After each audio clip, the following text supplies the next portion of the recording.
it's Alyssa, the hopeless romantic redhead. And I'm Danielle, the whodunit detective. And welcome to Main Character Syndrome. If you feel like you are the main character in your life, you are in the right place. Speaking of being a hopeless romantic, it is the month of love. It's Valentine's month. And we have some romance reads to talk about today. You know, it's also my birthday month. It is Danielle's birthday month, and she is the main character for February. Yes, February 27th. Don't forget it. Everybody wish Danielle a happy birthday on our social media, Main Character Syndrome Pod. Okay, speaking of main character moments, I read 4.5 books in a week. That's a lot. Yeah. So I have been absolutely in love with this Spark of the Everflame series, and I've kind of been obsessed with it almost as much as Fourth Wing. Wow. It's really good. The world building is really good. The complex magic system is cool. It's royals versus mortals, crazy politics, and the romance is the slowest burn, but it is so worth it. Nice. So I am already on book 3, but I read a book before that, and so I'm at 3.5, I should say. I'm like halfway into book 3. But I started book 1 less than a week ago. Yeah, that's So, crazy. Yeah, I've been obsessed with it. I've read a lot of books January into early February. But one that I read recently was super short, which I'm really glad about because, you know, I've been jumping into the Throne of Glass series again in preparation for some of our next episodes where we deep dive into that series. So last book, Throne of Glass. Now I'm on to the second one. And then next, I might jump back and finish the Powerless series. Finally, I've been wanting you to read Reckless for so long. Yeah, so I read Powerless. Now I want to jump onto the next ones real fast before I then jump back into Throne of Glass. I also have that little novella, Powerful, if you want to read that. That has Adina's I have point of it. view. Do you? have it. Okay. My younger sister, I think, said to read that next. I have Actually, not read it yet. as the second book, and then go. It's like the 1.5 is what it's. Yeah, it's a labeled as. novella between 1 and 2. So- I have not read it yet. So Really? I need to, because I'm going to do that on my reread, because Fearless comes out, I think, in April. Wow. Yeah, that's coming up soon. I know, I'm so excited. So I'm jumping back into that. I would say that's like my beige flag is I start series and then I love those series, but then I'm like, oh crap. Well, I need to do this for our podcast. And so I'm going to jump into these ones. But I'm going to jump back into that one in the future. And then in like too much time's passed, so I need to reread the first 2. And then now I need to go back to that. So it's not a red flag. It's definitely a beige flag. It's all right. We read so much, too. Yeah. And a lot of times, like, the series is not finished. And you're like, well, I don't want it to end. So if I stop at book 2 and I don't read 3 yet, then it's not over. Then it's not over. Then Exactly. I don't have that, like, sadness inside me. And I will say, man, now that we're in February, over the last couple of weeks, I've seen people sharing, like, their January so far, like, January, what I read at the end of January, not really so far, and, like, February so far. And I'm like, holy cow. You know, I read a lot. I'm listening to a book every single day, most of the day, I feel like. And one of my girlfriends, she like shared hers, and I'm like, you go, girl. She read like 9 books, That's crazy. maybe 10 in January, and I was like, whoa. I will say, I think I read 6 or 7 only because I read Onyx Storm twice. Yeah. And then the Frida McFadden book is really quick. And then I've been reading a couple arcs. And then this whole series, I read 4 books. Yeah. Or 3 books, 3 from this series in less than a week.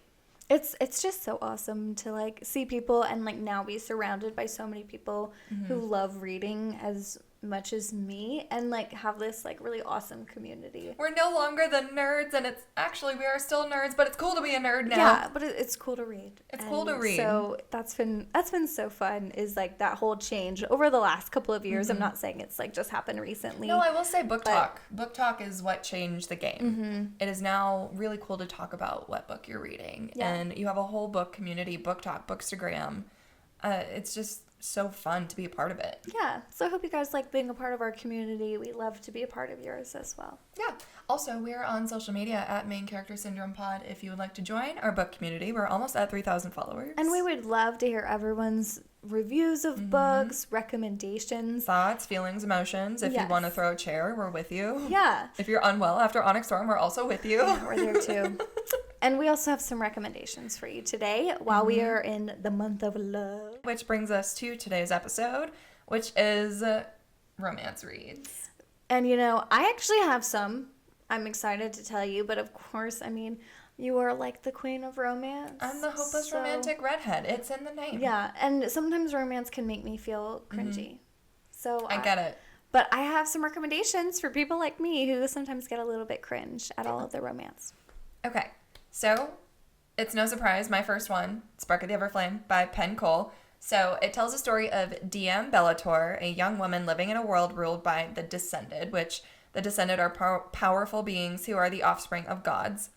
When her mother mysteriously disappears, Diem discovers a hidden truth about her past, propelling her into the dangerous world of the Descended royalty, where she must navigate political intrigue. Again, it's a slow burn, enemies to lovers romance with the mysterious prince and a growing civil war to uncover the secrets behind her mother's disappearance and potentially save her people.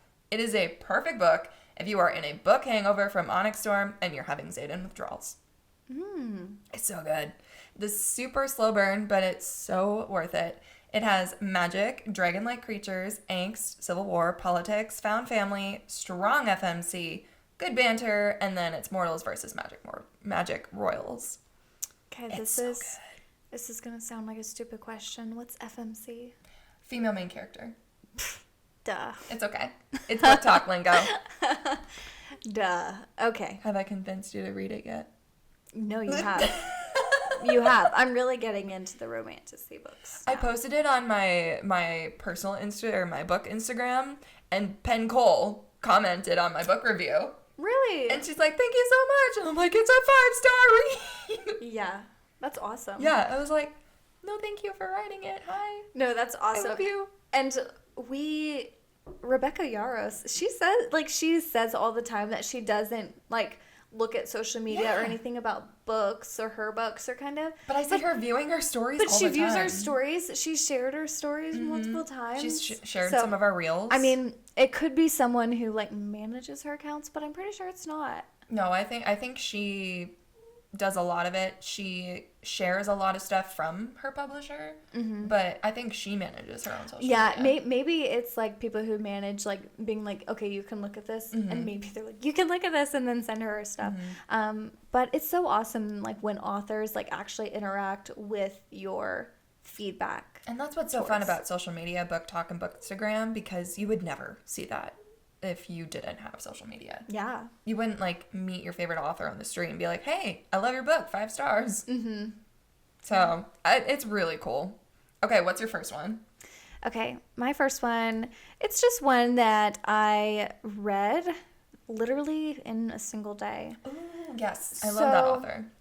So it's a book by Christina Lauren, and I saw it on Audible, and it's a Audible Amazon exclusive, and it's a short story, but for people like me who don't do a significant amount of romance, this was perfect. It's an audiobook that's literally 2 hours long. Dang. So very short, a book you can get through in a day. It's called The Exception to the Rule. It actually has 4.21 stars on Goodreads. Okay. It's very good. I liked it. And it's definitely You've Got Mail-ish, if you know that rom-com movie. But it's totally a sweet romance read. Here's a little synopsis. One typo and a boy and a girl connect by chance. Wishing each other a happy Valentine's Day isn't the end. In fact, it becomes a friendly annual tradition with rules. No pics, no real names, nothing too personal. And as years pass, the rules for their email quote-unquote dates are breaking, and they are sharing more than they imagined, including the urge to ask, what if we actually met? Ooh. It was really good. It was really cute. And I honestly, I would give it 5 out of 5 stars. I love Christina Lauren. She's a great author. And actually, I take that back because I think I gave it 4 stars on Goodreads. But literally only because, romance isn't, my go-to genre. But for a romance book, I was yeah, this is really good. Yeah. And it's the perfect amount because you don't get any spice. Spice makes me a little uncomfortable sometimes. And so if it's, well, we're past Valentine's Day now, but if you are still kind of wanting that Valentine's Day vibe, you don't want to deep dive into a series or something too long, this is going to be a good one for you. Oh, yeah. Okay, so I've got this split into genres too. So first was romantasy, and that was Spark of the Everflame. Now we're going to get into, of course, Fourth Wing. Duh. By Rebecca Yarros, it follows Violet Sorrengail, a young woman forced by her powerful military mother to join the dangerous Dragon Rider training program at Bezgaeth War College, despite her frail physique and desire to become a scribe. She must navigate the political tensions and personal vendettas within the academy, particularly with Xaden Ryerson, a student marked by his rebellious lineage, while facing the challenges of bonding with a dragon and uncovering hidden secrets about the war her mother fought in. And it has dragons, magic, enemies to lovers, politics, found family, a strong-willed FMC with chronic illness, and, of course, a war college setting. And it's a really good book. And if you haven't read it, you should probably read it now. Yeah.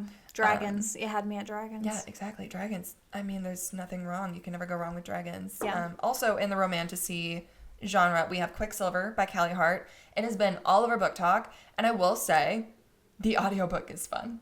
Yeah? The audiobook is hot. The guy who narrates it, I forget his name. I'm sorry. But he has such a low register in his voice. Like, think Josh Turner. Yeah. But sexy.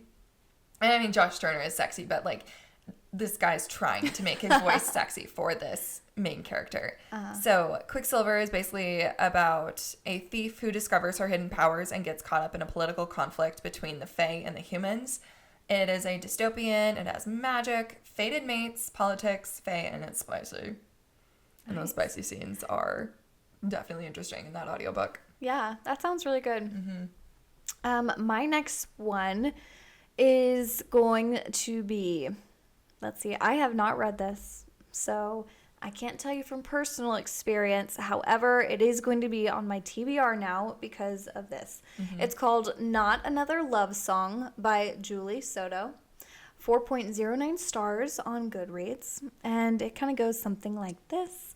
Gwen Jackson and Xander Thorne are both musical prodigies. After Gwen performs at his friend's wedding, she's mortified when she realizes Xander has no clue who she is, despite having worked together for a year at the Pops Orchestra. Then he arrogantly critiques her performance. When Gwen is offered the role of first chair of the orchestra, something Xander has secretly coveted for years, their existing hostility, it goes up a notch. But their respect for each other's music is undeniable, and their on-stage chemistry is off the scale. As they begin to explore their feelings for one another, suddenly their box office dynamic and the fragile romance that's growing between them is in danger of being crushed beneath a publicity stunt. Ooh. So definitely seems like enemies to lovers, and when I looked it up, I didn't know what this meant, but it's Rilo fan fiction. Do you know what that means? Oh. Yeah. So Rilo Yep. fan fiction, in case you didn't know, because I had to look it up, it refers to fan fiction stories that focus on a romantic relationship, kind of like the Star Wars characters Rey and Kylo Ren, often exploring the complex dynamic between a seemingly good character like Rey and a villainous character Kylo Ren, creating a popular enemies to lovers trope. And according to reviews that I was looking through, people either love this book or they hate it. So if that like Rilo fan fiction seems like your vibe, this is going to be the book for you.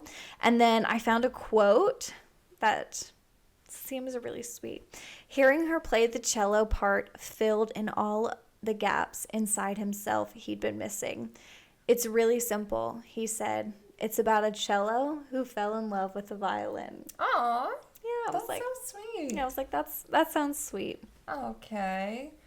Well, doing a complete 180 from sweet romance to dark romance. This is for the dark romance girlies who love trigger warnings, okay? I have only read one out of these three. This is one I have not read. It is Haunting Adeline by H.D. Carlton. Everywhere. Trigger warnings, dark stalker romance, and a cat and mouse game. Adeline Yes, Adeline inherits her grandmother's old mansion and discovers a chilling secret. Her great-grandmother was murdered in the house by an unknown stalker, and Adeline finds herself becoming the target of a similar stalker, seemingly obsessed with repeating the past with her, leading to a dangerous game of cat and mouse as she tries to unravel the mystery while caught in the clutches of her own pursuit. Okay, Louie, that Pursuer. sounds really good for me. It kind of does. So, But also toxic. That sounds really good for me. I don't, maybe I have this thing where I say I hate toxic and I'm like, oh, no. But then you read it in a plot and you're like, I'm yes. like, ooh, Yes. this is nice. You're kind of like. But I totally hate toxic. It's like holding a candy in front of someone. She's like, I don't need sugar. And it's like, you want it? Yes. Yeah. I need this. That sounds good. Okay, one I have read and I didn't love. I'm sorry, guys, if you love this series. It's the Twisted series by Anna Huang. I read Twisted Love, and it's about Ava Chen, who is a carefree college student who finds herself under the watchful eye of her brother's best friend, Alex Volkov, who is a wealthy and brooding man with a dark past driven by a desire for vengeance. Despite their initial tension, their close proximity leads to a growing attraction, forcing Alex to confront his icy exterior as he begins to fall for Ava, while she navigates the complexities of his hidden secrets and the potential danger they pose to her life. I listened to the audiobook, which is probably why I didn't really love this book, because the guy's voice was so low, it was cringe. Mm-hmm. Have you ever read those where it's just like, Ava, like, it's so bad. I can't think of one off the top of my head. Sometimes the females reading the male voices, I'm like... That is weird. Yes, and that happens that too. That can be a little... It can be done poorly. It can be done well. Or when the guy's in the guy's point of view and the guy's trying to do the girl's voice. That typically goes worse. That's where it happened in Powerless and Reckless. And I was like, oh no. Yeah. I had to stop reading the audiobook and I had to read the physical book. Otherwise, I would not finish it. Yeah. But I will say the guy who narrates Kai Hazard is chef's kiss. I'm interested in this next one. I've seen this one around as well. Yes. So Butcher and Blackbird by Brynn Weaver. I haven't read this one personally. It's on my TBR. So this one actually might be up your alley. I it's think about so. Two rival serial killers, Sloane the Orb Weaver and Rowan the Butcher, unexpectedly cross paths and form a unique bond, eventually developing a dangerous and twisted romantic relationship as they engage in a deadly game of hunting other serial killers across the country, testing the boundaries of their dark desires and the line between friendship and love. Okay, I think that sounds really good. I do think it can be done really bad if it's not written well. Yeah. I mean, people seem to love the book. I've seen it everywhere, so I'm hoping that it's done very well. But that sounds very interesting. I think there's a couple out in this series because I've seen the same book with a different title. Yeah. But yeah, people seem to absolutely love this book. I think it could get really cringe really quickly, but I don't know. I haven't read it. Yeah. So. But if you have it, let us know what you think about it. Yes. Because I want to know if I actually want to read this or not. I want to know if it's worth picking up. Mm-hmm. There was a special edition at Barnes & Noble and it had pink foiled spray edges. Yeah. And it was pretty. Yeah. All right. What do you got? Okay. Let's see. Okay, I am 1000% reading this book. Oh. Once again, I haven't read it, but I just purchased it. Okay. So it's called The Favorites by Lane Fargo. 4.34 stars. That's pretty good. On Goodreads with several thousand reviews. It wasn't over 100,000, but I was still whoa. So it's just described as this: an epic love story set in the sparkling, savage sphere of elite figure skating about a woman determined to carve her own path on and off the ice. It's inspired by the powerful love and hate that fuel Wuthering Heights and is an exhilarating dance between passion, ambition, and what it truly means to win. It's described by people as Wuthering Heights and part Daisy Jones and the Six. Oh, okay. I was going to say, I hope it's got to be better than Icebreaker, because that just was not it, guys. No, it sounds way better than that. I mean, great reviews, and if you've watched prior episodes, Daisy Jones and the Six was a top read for 2024.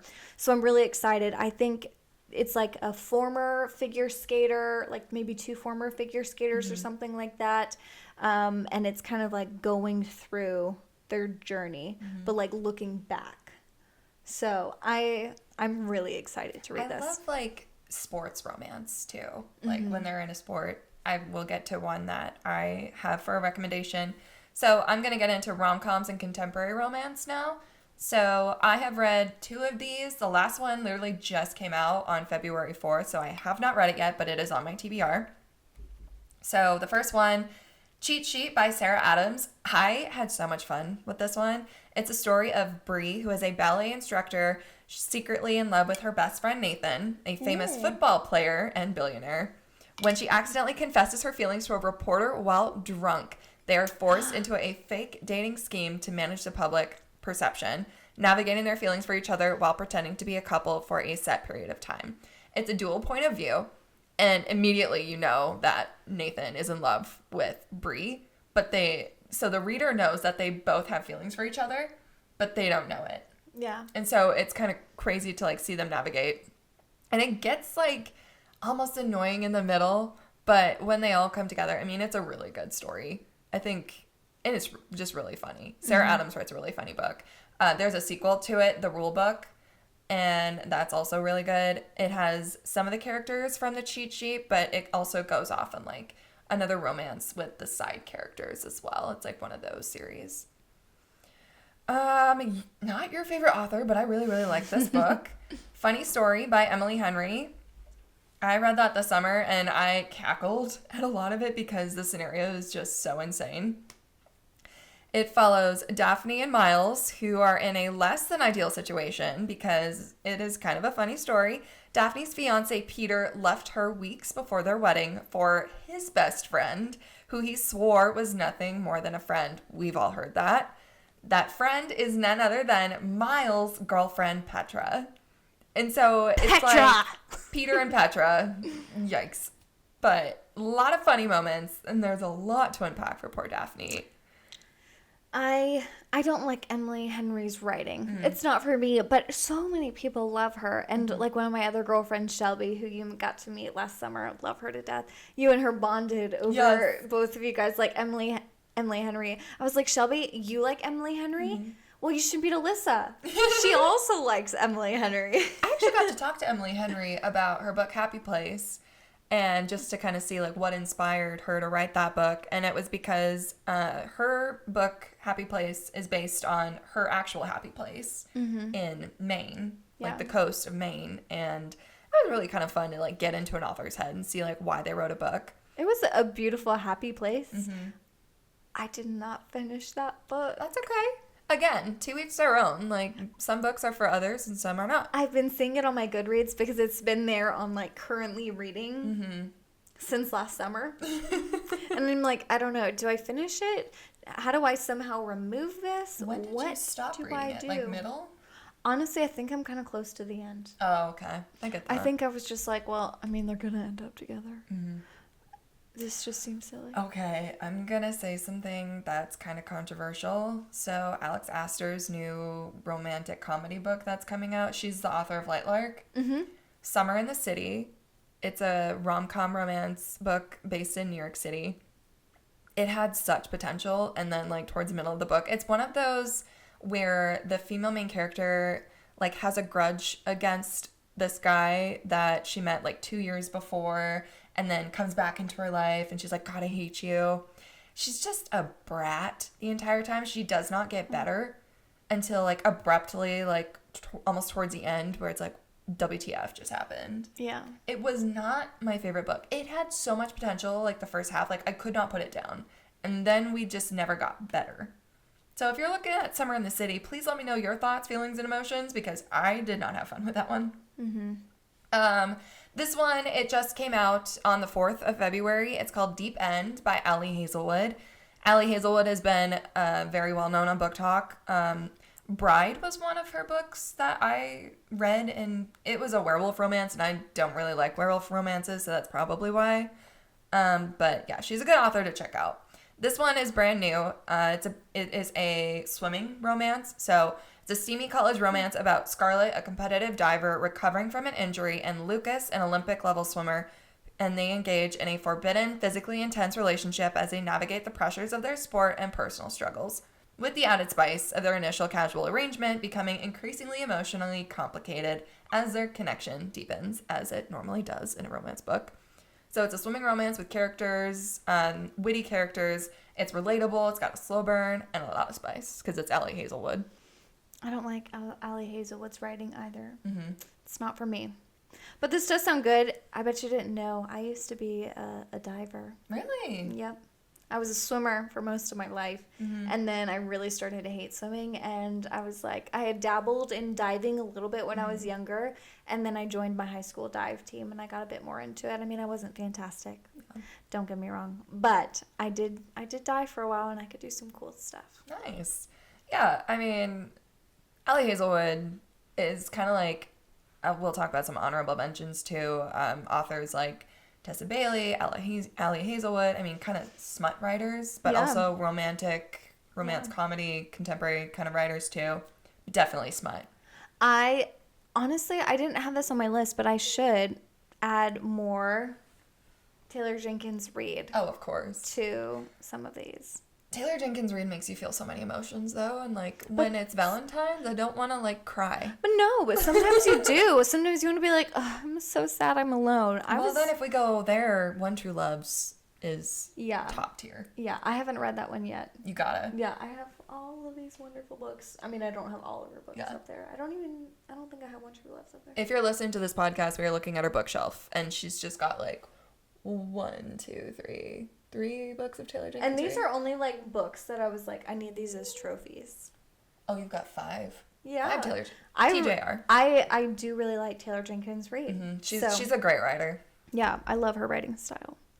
So you have more honorable mentions. Mm-hmm. So anything written by Rebecca Yarros. Did you know not only does she write romantasy, but she also writes contemporary romance. So with Fourth Wing and everything, she'll write Fourth Wing, and then she'll write a contemporary romance, and then she'll go back to the Empyrean world. So Variation was really good. It was released in November. I read it. I absolutely loved it.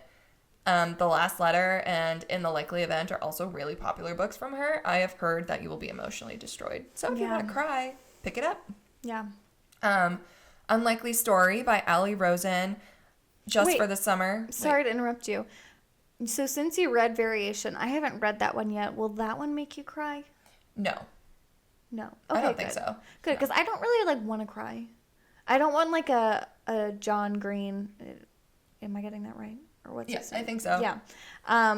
Book. Fault in Our Stars. Yeah. That's going to make me cry. Yeah. Right no, now, it was nothing like that. Okay. Some people might have. Variation, I mean, it's emotional, but like nobody dies or anything like that.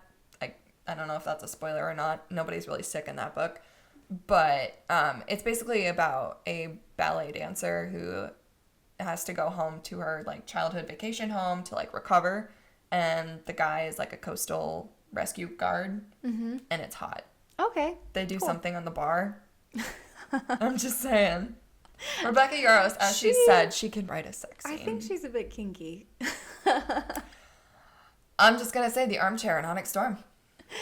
That was a scene. Okay, moving on. Unlikely Story, Allie Rosen, Just for the Summer, Abby Jimenez. I've heard so much about this book. It's on my TBR. The Off-Campus series by Elle Kennedy. I've read The Deal. It was pretty good. It's just kind of a nice little like one-off because the whole series is basically about like the side characters. Kind of like Things We Never Got Over by Lucy Score. Like that whole world is like just based on like side characters in each book. I Say Anything, Emily Henry. It Ends With Us, Colleen Hoover. Just because we didn't really like the movie doesn't mean we didn't love the book. The book was great. The book. I love the book too. And then anything by Tessa Bailey. If you're looking for smut, Tessa Bailey is your girl. I haven't read anything Tessa Bailey, I don't think, but maybe because smut isn't my thing. Yeah, it's definitely got some stuff. I'm going to do a full 180. You're going to go classics, aren't you? I'm going classics. And so, of course, you can't talk about like classic romances without mentioning the queen, Jane Austen. Of course. So we're talking about Pride and Prejudice. That is a perfect classic romance book, little enemies to lovers. I've read it. It's great. Then we also have her book Persuasion. I haven't read that. I haven't either. But by the reviews, fantastic. Can I make a confession? What? I haven't read Pride and Prejudice. You know, it's okay. The book's great, but like you not reading it. It's okay. You know? It's on my list. I just haven't gotten to it. It's not one of those books that you're, like, required to read in high school. So, like, unless you probably, because we are a bit younger in that sense, like, unless you saw the movie and then got that itch, you probably wouldn't pick it up. The movie is great.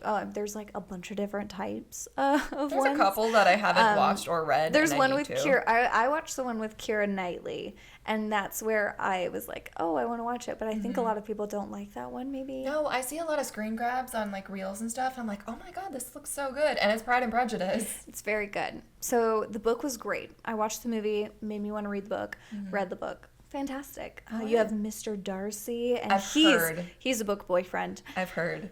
So then there's Persuasion. I haven't read it, but it has great reviews. And then, of course, Little Women. Of course. That's such a good one. I mean, I read that when I was really young. I wouldn't mind picking that up again. Yeah. Too. Just to, like, do a little refresher. And then we were required to read this when I was in high school. I was going to say, I like this one, but I didn't because I was kind of forced to read it. Yeah. The Princess Bride. Great movie, honestly. Great book. I believe the book was super long. Unpopular opinion, I hated the movie. Really? Yes. My name is Antigua Manoy. Because I watched it when I was, like, 21. I didn't watch it when I was a kid. So when I watched it when I was 21, I was like, the cinematography is horrific. The acting is terrible. It's so old. The plot is so bad. It's old. No, it's great. As My name is you Inigo Montoya. wish. You killed my father. Prepare God. to die. Yeah. No. I mean, you, like, have to know what you're getting into when you watch the movie. I didn't. You know, it's, like, kind of a satire, so it's funny. It's Cringe City. No, it's good. The Chastity Belt. The Princess Bride. Great book. I like the movie. And then also Gone with the Wind. Very thick book. But, you know, it's a bit of it's definitely a romance read. You have, like, some of the most quoted book quotes of all time there. Yeah. Like, frankly, my dear, I don't give a damn. Yeah. Like, that's in any cinema history class you'll ever take. You know, literature class, you know, it's famous. Yeah, that was the one that I was forced to read in high school. You were forced to read Gone with the Wind? Oh, yeah. Really? Yeah, I had to write an essay on it. That's why I was like, oh, I don't really like this one, but I was kind of forced to read it. Yeah. When you're forced to read it, you know, that sucks. But yeah, when you're forced to read it for school and you have to, like, pay attention to it and then write an essay about it. Like, if I had to do that with Fourth Wing, I would do it because it's fun, and, like, on my own, but because it's for school, it's not fun. Well, like, the Gone with the Wind book, it's so thick. And it's one of those books that it's very detailed. Yeah. It's a super, like, you are going to get every single detail. You are going to be in this city, in this place, in this time, in this war, and you're going to be feeling all of these characters' emotions. You are going to be taken through this love journey of, like, I hate him, oh, I'm married to him, you know, we have a baby, I hate you, but, like, secretly I love you. Like, I don't know. I love that book. You love the classic love stories. I do. But, like, the super spicy romance, not my thing. You're not going to get a lot of sex in these books. I will tell you that. You're not going to get any. You're going to get a chastity belt and a really cringy character. Yeah. Yeah. On that note, so if you're feeling perpetually single, check out some of these romance reads. That'll put you in the mood. Also, check out our last podcast that we recorded. It's based on book boyfriends. If you haven't listened to that, go give that a listen to. And you can snuggle up with those book boyfriends at night. So that was our list for romance reads. Danielle? I'm excited to jump into now our next series, Throne of Glass. Yes, we're going to start Throne of Glass here soon. So stay tuned for that. For now, to the readers who listen, we'll see you later. Bye, everyone.